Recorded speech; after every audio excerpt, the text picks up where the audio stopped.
Now let's turn our attention to a basketball stakeholder who is very enshrined in basketball, and we'll be talking about the evolution of basketball and the loopholes we've seen in the games, and also casting our mind back to a memorable 2024 Paris Games where the D-Tigers literally took the world by storm. I want to say thank you very much, Igoche, for joining us today. Thank you. Now let's get it started. Our junior D-Tigers and junior D-Tigers might have crashed out in South Africa, but our junior D-Tigers are doing so well at the moment. And I beg to ask, with what is responsible for our teams doing very well on the continent, but cannot make it on the global stage? Thank you very much for having me on this program. It's obvious that we might be lacking so many things, but talent is not one of them. We have the talent, and what is really pushing us and taking us far is the raw talents that we have. Now, the junior Tigers, as you just mentioned, they are making us proud. They are now qualified for the finals. We are happy about it. They played Egypt, and the group stage they lost to Egypt, but when they came to quarterfinals, they took out their own revenge and they beat Egypt. And the game yesterday in the semifinals, we won, and now they're in finals. They are making us very proud. But if you go beyond that, we're still facing or having some issues or problems that need to be tackled back at home here, because for us they are doing us very well. They're making us proud. Nigeria are currently rated number 12 in FIBA World Ranking in basketball, but we don't have a playable facility back at home here. So we need to, as a matter of urgency, begin to invest more in basketball, especially in terms of infrastructure and facilities. It is very, very important. And we also have to look at this athletes' welfare as well, and support system, because it also goes a long way to motivate them to perform and give us their best. All right, Igoche, let's turn our attention to the Olympics. Of course, we saw a picture of our D-Tigers doing great things, achieving great feats at the Olympics. But before we come to the game of basketball at the Olympics, let's talk about the general outlook of the Olympics from the perspective of Team Nigeria. How would you rate their performance at the Olympics? Obviously, it's not a secret anymore that we did poorly in the just concluded Olympics without winning any medal. That is not good for Nigeria, the giant of Africa. We used to be number one in sports in Africa. And basically, the reason for that is there are a few reasons that have put us where we are today. Lack of proper preparation and training.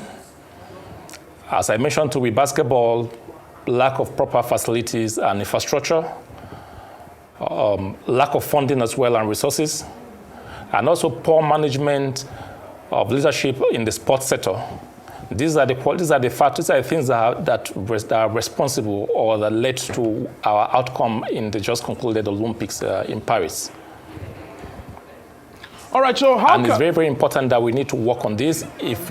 It's important that we work on this if we want to do better in the next Olympics.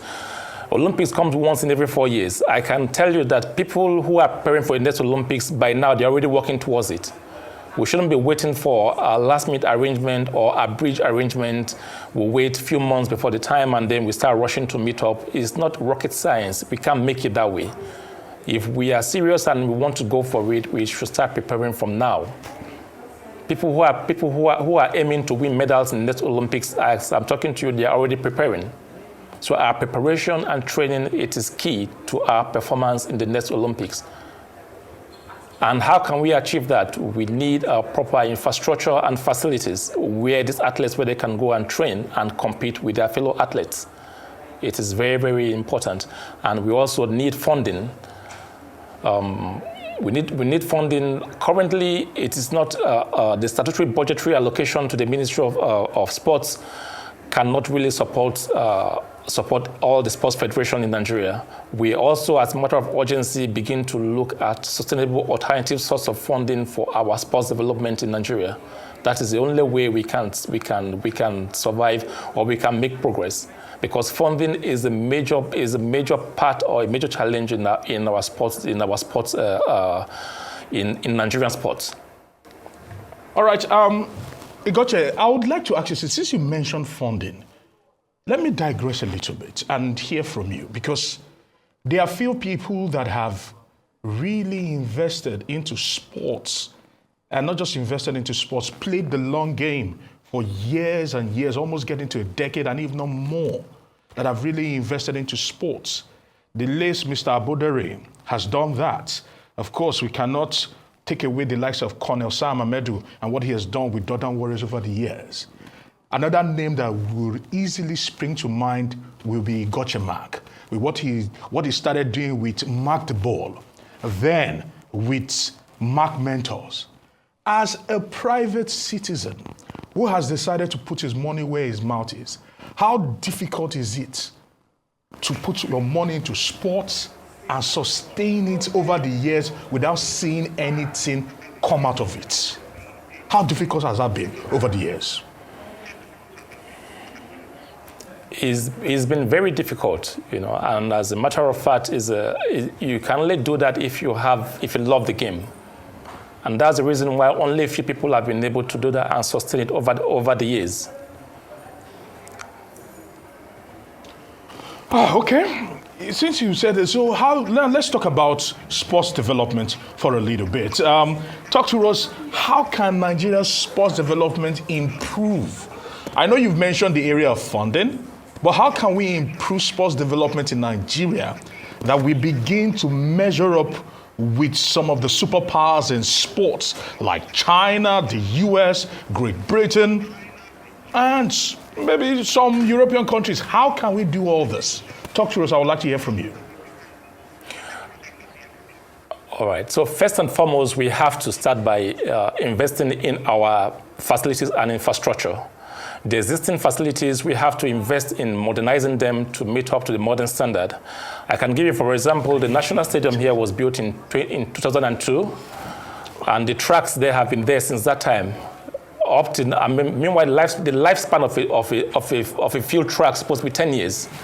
That one has been there for about 22 years. It needs to be changed. We need to invest in trying to modernize our current facilities and infrastructures, and we also have to invest in building new ones. At the moment in Nigeria, we don't have any high-performance center. We can't go far in sports without a high-performance center. That is what now is obtainable all over the world. In the countries I just mentioned, they have high-performance centers where the athletes can go and train. And there they have access to everything. The athlete who is going to go and train, after training, he will see a physiotherapist, he will see a doctor, he will see an athletic trainer, he will see a nutritionist and everything. So we need to start looking at all that. Sports infrastructure is key to our sports development. That's one. Number two, we also have to start looking at grassroots sport development. We have the talent here, no doubt, but how do we harness this talent? How do we see the best of the best that we have? How do we get them to represent us at the international events and make us proud?